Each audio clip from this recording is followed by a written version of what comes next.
자, 하나 둘 셋 하나 둘 셋 마이크 테스트 중입니다. 하나 둘 셋 하나 둘 셋 마이크 테스트. 네. 오늘은 뭐 종목 상담보다는 그 시황 정보를 좀 정리해 드리려고 했고요. FOMC 이후에 방향성에 대해서 많이들 문의를 좀 하셨더라고요. 그래서 FOMC 이후에 과연 흐름이 이제 어떻게 좀 흘러갈 것이냐, 이 부분을 조금 봐야 될 것 같아요. 그래서 그 부분 때문에 오늘 뭐 컨텐츠 녹화 겸 오늘 시작을 좀 했고요. 우선은 가장 먼저 봐야 될 게 연준의 스탠스인 것 같습니다. 연준의 스탠스에 대해서 의견들이 다들 좀 분분하더라고요. 그런데 이제 이렇게 봐야 되겠죠. 지금은 인플레 상황이지 않습니까? 그렇죠? 우리 시청자분들은 다 아시겠지만 인플레 상황 속에서 왜 금리 인상을 단행하느냐? 금리 인상을 단행하게 되면 경기 침체기로 흘러가는데 이게 첫 번째 핵심인 것 같고요. 이제 인플레이션을 잡아야 된다는 이유가 이제 물가를 금리 인상으로 가게 되더라도 고금리로 가더라도 경기 침체 국면보다는 물가를 잡는 게 더 크다고 하는 연준의 반증인 것 같고요. 결국은 경기 침체 국면으로 갔을 때 해결 방안이 있느냐 여기로 이제 기결이 돼야 되겠죠. 해결 방안이 당연히 기결이 되죠. 어떻습니까? 경기 침체 국면에 들어갔을 때 연준이 나중에 경기 침체 시그널이 다가오게 되고 도저히 경기 침체가 이제 정점을 찍었다라는 시그널이 나오게 되면 시장에 피벗 방향 전환을 하면서 유동성 공급을 하면 된다는 것이죠. 이 부분 때문에 지금 경기 침체를 일부러 만들어가는 연준의 모습일 수도 있습니다. 그리고 이제 가장 중요한 것은 미국의 이제 선물 차트 모습인 것 같은데 왜 기술주들이 이렇게 조금 내려왔느냐? 금리 인상 부분에 관해서 빅테크 기업들에 대한 피해냐? 이런 거보다도요. 연준의 스탠스가 지금 하나를 주고 하나를 받았습니다. 무엇을 주고 무엇을 받았느냐? 우선 속도 조절 완화론에 관해서는 완벽하게 언급을 했어요. 속도 조절은 해 가겠다. 분명히 언급을 했는데 이건 이제 삭제가 되는 거고요. 이거는 뭐 계속으로 호재로 좀 작용이 되겠죠. 단지 연준에서 이제 원했던 금리 수준이 4.6이었지 않습니까? 그렇죠? 여기에 대해서 조금 더 높은 가능성, 뭐 5%가 될지 5.25가 될지 그건 알 수 없어요. 현재로서는 높은 금리 가능성을 좀 열어놨다는 부분 자체는 지금 시장에 조금 악재로 작용한 것 같아요. 그러니까 하나를 받고 하나를 좀 얻었으니까 제롬 파월 의장 입장에서는 당연한 스탠스인 것 같아요. 지금 이제 시황을 좀 분석을 할 때 연준의 스탠스가 가장 중요한데 왜 이런 식으로 좀 열어놨느냐? 미국의 경기 침체 시그널이 조금 보여가는 징조가 있어요. 구석구석을 좀 살펴보면 어제 이제 고용 지표가 발표됐고 좀 있으면 내일 모레 이제 비농 고용 지표가 발표가 되는데 이 고용 지표가 상당히 호조로 나왔습니다. 실적 가이던스보다 예측치보다 고용 지표가 호조로 나왔어요. 그런데 고용 지표가 호조로 나오다 보니까 미국 경기는 침체 시그널이 아니고 강하다라는 것을 좀 생각할 수가 있죠. 근데 실상은 그렇지가 않습니다. 안에 구인 건수를 보게 되면 실질적으로 계약직들이 많아요. 왜냐하면 국경을 이제 개방했잖아요. 그게 무슨 말이냐? 코로나 국면에 어떤 사람의 행동 반경을 좁혀놨지 않습니까? 그런 부분들이 좀 퍼져나가면서 고용지표가 정직원보다는 계약직들 고용지표가 호조로 나온 게 좀 커요. 실질적으로. 그러면 이런 부분도 안의 내용을 살펴보면은 실질적으로 연준 입장에서는 금리 인상을 안 하기 위해서는 경기 침체 시그널이 좀 나와야 되고 소비자 물가가 내려가는 스탠스가 나와야 되는데 이 소비자 물가 안에서도 잘 움직이지 않죠. 왜 움직이지 않느냐? 소비자 물가도 소비자 물가 안에 보게 되면 이제 재화 부분하고 서비스 부분이 있죠. 제가 오늘 회원 방송하면서 이제 이런 설명을 드렸었는데 우리가 미용실 가서 머리를 이렇게 이발하고 오지 않습니까? 그러면 그건 서비스죠. 그렇죠. 우리가 지금 이 서비스에 대한 소비 이것이 줄지 않고 있어요. 재화에 대한 소비는 줄고 있냐? 이건 줄어들고 있죠. 네. 쉽게 말씀드려서 TV, 가전 바꿉니까? 안 바꾼단 말이죠. 지금 시장에서는. 그러면 서비스에 대한 소비자 물가가 좀 내려가야 되는데 사람들이 움츠렸던 그 서비스에 대한 욕구가 좀 분출되는 과정이죠. 이번에 좀 안 좋았던 이태원 참사도 그런 일환이라고 보시면 돼요. 다 서비스를 받으러 간 거잖아요. 술을 먹고 서비스를 받고 어떤 젊은 청춘들이 참 안타깝게 앞사로 갔지만 그 욕구 분출 이 부분이 줄어들지 않고 있어요. 그러니까 연준의 가장 권해는 이제 그만 좀 소비를 하고 소비자 물가가 내려가길 원하죠. 그렇기 때문에 고강도 금리 인상을 계속해 나가는 거예요. 돈 그만 써라. 그러면 주택담보대출도 늘어나면서 가계부채가 계속 증가하지 않습니까? 이런 부분을 노리고 있어요. 자연스레 시장이 지갑을 좀 닫아가는. 근데 그 부분이 쉽사리 해결이 되고 있지 않다는 것이죠. 이 부분이 연준의 스탠스인 것 같고, 그래서 연준의 스탠스를 보게 되면 제롬 파월 의장의 내용은 어제 명확했던 것 같습니다. 긴축에 대한 속도 조절을 완벽하게 이야기를 했는데 연말에 금리가 어느 정도까지 향할지에 대해서는 물음표를 남겨놨다는 거예요. 이 부분이 가장 이제 불확실성이 내포되어 있는 거고, 긴축 속도 조절에 관해서는 확실하게 언급을 한번 더 해주면서 확실성으로 갔고요. 하나를 주고 하나를 받았기 때문에 시장이 약간 등락 과정이 진행이 됐던 것 같아요. 그러면 이제 뭐 최종 금리가 몇 프로에 도달할지는 모르겠어요. 최종 금리가 5%에 도달할지 뭐 5.25에 도달할지 모르겠지만 그 최종 금리 상태를 어느 정도 유지해 가느냐도 상당히 중요한 시그널이 되겠죠. 내년까지 유지하느냐 아니면 내후년까지 유지하느냐, 그 다음에 피벗이 일어나겠죠. 정책적 방향, 금리 인하라는 방향성이 제시가 될 겁니다. 그러면 늘 말씀드리지만 주식은 이면을 봐야 되는데 주식을 잘 하려면 침체기 때 결국 누가 주식을 잘 매집해 가가지고 2023년과 2024년을 보내고 주식시장이 이제 유동성 공급이 확대되는 개화기를 맞이하느냐, 여기서 이제 차를 살 수 있고 집을 바꿀 수 있는 요소가 되는 것 같아요. 그러면 내년에 그러겠죠. 매집 전략을 잘 펼쳐나가는 사람. 근데 무조건 갖고 있는 돈으로만 계속 매집을 할 수 없죠.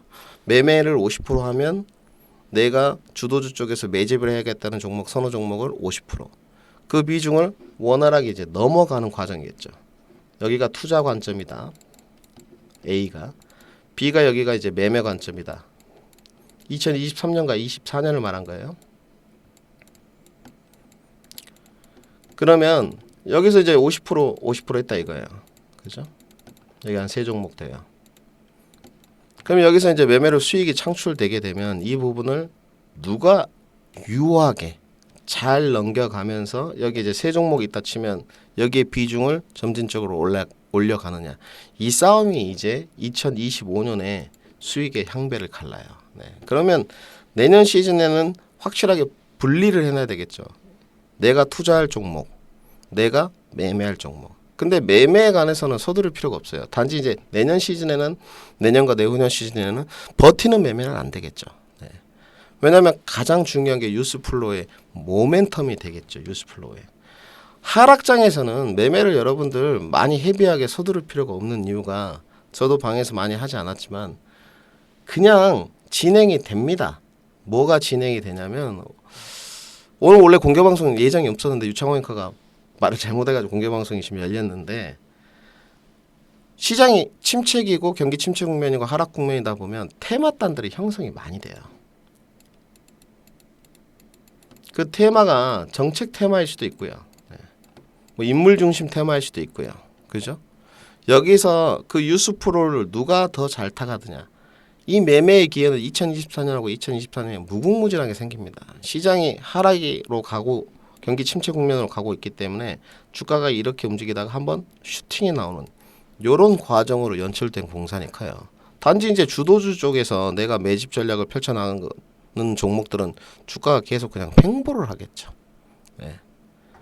이렇게 이제 2023년과 2024년 전략을 만들어 가는 거고, 그 마지막 남은 퍼즐이 하나 있어요. 그 미국의 최종 금리, 그 부분에 관해서는 별로 궁금할 필요가 없어요. 왜냐하면 최종 금리가 몇 퍼센트에 도달을 하던 간에 지금 경기 침체로 내년과 내후년에 들어갑니다.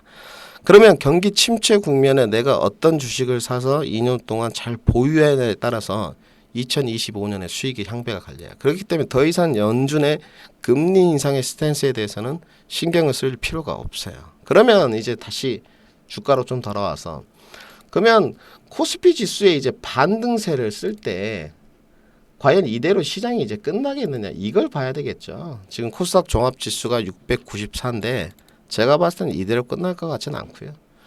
그 이유가 뭐냐면 주식시장이 이제 경기 침체 시그널로 들어가기 전에 연준의 스탠스는 어느 정도 다 나왔다고 보여집니다. 안 나온 것은 최종금리 하나 2분이고 그 다음에 피벗의 정책적 방향성 금리의 방향성에 대해서는 제시는 아직 할 수가 없는 상황이기 때문에 그러면 여기에 많은 뭐 IB 투자라든지 외인이라든지 기관이라든지 주식을 보유한 세력들이 있겠죠. 무엇이 됐든 anyway 뭐 개인이든 기관이든 외인이든 그러면 주가 반등 요소를 쓸 때 이제 어디까지 쓸 거냐 내가 빠져나오는 시점으로 경기 침체 국면으로 들어가기 전에 그 부분이 가장 중요할 것 같죠. 네, 제가 봤을 때는 리바운드를 이제 어느 선까지 누가 잘 읽느냐 그리고 그 리바운드에 나올 때 주가가 리바운드가 나가서 올라갈 때 과연 내 종목을 수익 청산으로 마무리할 수 있느냐 이 싸움으로 귀결이 되는 것 같아요.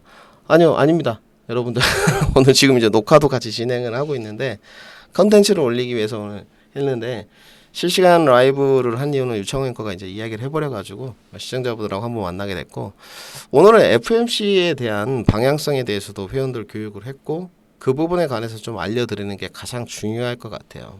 이제는 앞으로 정책적 방향성을 신경 써야 될 때입니다. 그리고 내년에 내가 어떠한 종목과 어떠한 섹터로 매집 전략을 펼쳐나갈지 그 종목을 선정해 놔야 돼요. 매매는 고민하시지 말라고 제가 말씀을 드렸죠. 왜냐? 내년에 테마단들이 형성되는 뉴스플로우들은 그때 가서 확인해도 늦지 않습니다. 지금부터 매집 전략을 펼쳐가지고 계속 할 필요가 없어요. 그러면 내년에 내가 투자해 나갈 종목들 선정하는 거 1순위. 첫 번째가 내년 투자 종목 선정하기. 이게 첫 번째고요. 두 번째는 뭐냐? 지금 보유하고 있는 종목. 지금 보유 중인 종목 압축. 그리고 및 현금화. 여기 방식이 이제 압축의 방식이 수익으로 이제 압축을 할 수 있느냐, 손실로 압축을 할 수 있느냐, 이게 이제 시속 게임이 되겠죠. 이 부분이 가장 지금 중요한 시기라고 좀 말씀을 드리면 될 것 같고 지금 시장을 보게 되면 굉장히 시장이 타이트해요. 무엇이 타이트하냐? 오늘 실례로 들어드리면 오늘 PCB 쪽에 대덕전자가 먼저 실적 발표를 했어요. 간단하게 이것만 보고 좀 마무리. 시장이 이제 어렵다는 반증이 오늘 대덕전자 실적을 뭐 간단하게 확인해 보면 오늘 뭐 뉴스센터에 들어가면 간단하게 와서 영업이익이 200%가 올랐어요. 네. 엄청나게 상승했죠. 네. 여기 나와 있습니다. 지금 3분기째인데 영업이익이 775억이 나왔고요. 순이익이 704억.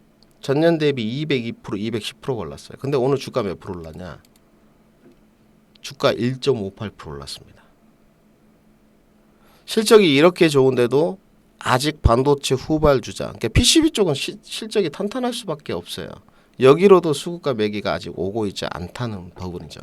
오늘 외국인들의 접근 포인트를 보면 돼요. 그나마 외국계에서만 오늘 4만 주 가까이 좀 담았고 연기금이 3천 주 나왔어요.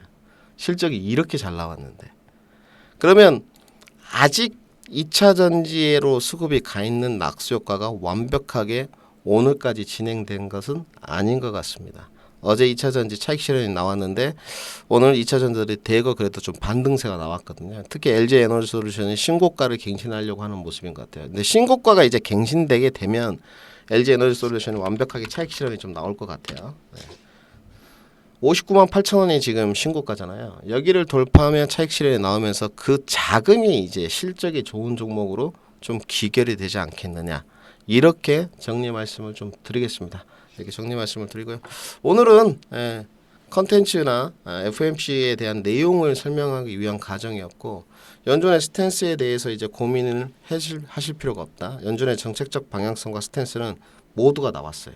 긴축의 속도 조절과 최종 금리 부분에 관해서는 알 수 없다. 이 부분까지. 그러면 연준이 지금 두려워하는 부분은 내년에 무조건 경기 침체라고 생각하시면 됩니다. 경기 침체를 앞두고 단지 단기 반등세가 코스피 지수에서 나올 텐데 여기를 누가 더 잘 해결해 나가느냐. 종목을 압축을 할 때 기간을 다들 잡겠죠. 연말까지 잡은 사람, 뭐 내년 1분기까지 잡은 사람, 내년 2분기까지 잡은 사람 각각 다를 텐데 다음 주에 있을 비농고용 지표하고 CPI 지수까지 다 확인이 되게 되면 제가 봤을 때 산타랠리에 나올지 안 나올지 이 부분까지 다 결정이 될 것 같아요. 이 종목을 압축을 할 때 수익으로 압축을 하느냐 손실로 압축을 하느냐 이 두 가지가 결정이 된다고 저는 말씀을 드리겠습니다. 연준의 방향성까지 설명을 드렸고 이제 여러분들이 이 시간적인 여유가 이제는 많이 없어요. 네. 물론 연말까지 잡아 놓으신 분들 아까 말씀드린 뭐 내년 3월까지 잡아 놓으신 분들 내년 6월까지 이제 종목을 압축해야 되겠다 잡아 놓으신 분들 각각 다를 텐데 저는 경기 침체가 언제 가느냐 저한테 이렇게 물어보시는 분들이 많은데 저는 이렇게 생각합니다. 연준이 최종금리 인상을 마무리한 시점. 네. 내년에 이제 FOMC가 2, 3, 6, 1월 달에 나왔거든요. 이렇게 열릴 텐데 그 최종금리를 마무리한 시점에 저는 주가의 하락부가 나온다고 생각을 하고 있습니다. 오늘 이렇게 마무리 짓고요. 네, 종목 상담은 다음 주로 이관시키도록 하겠습니다. 고생들 뭐 오늘 몇 명 안 되지만 또 유튜브로 찾아와 주신 분들 감사하고 오늘은 FOMC에 대한 정책적 방향성에 대해서 설명을 드렸고 종목을 왜 압축해야 되는지 이유까지 설명을 드렸다. 이렇게 정리하겠습니다. 자, 고생들 하셨습니다. 네. 오늘 제가 전달하고자 하는 내용은 다 전달을 했습니다.